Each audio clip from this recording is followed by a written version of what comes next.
இன்னைக்கு என்ன சேலஞ்ச் பாத்தீங்கன்னா தளபதி சேலஞ்ச். அந்த சேலஞ்ச் தான் பார்க்க போறோம். வாங்க போய் பார்க்கலாம். First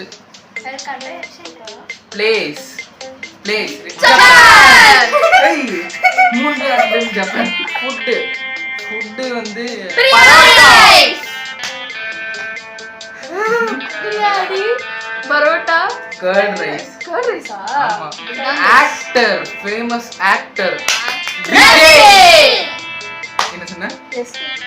Vijay. Cartoon, favourite cartoon Doraemon. நாங்க ரெண்டு பேரும் டோரேமான். எனக்கு டோரேமான் பிடிக்கும், ஷின்சான். லாஸ்ட் வந்து பாத்தீங்கன்னா யூடியூபர்ஸ். நாங்க மூணு பேருமே யூடியூபர். என்னாச்சு? அத நினைச்சேன் சிரிச்சேன். ரெண்டு பேரும் எனக்கு வந்து அம்மு டைம்.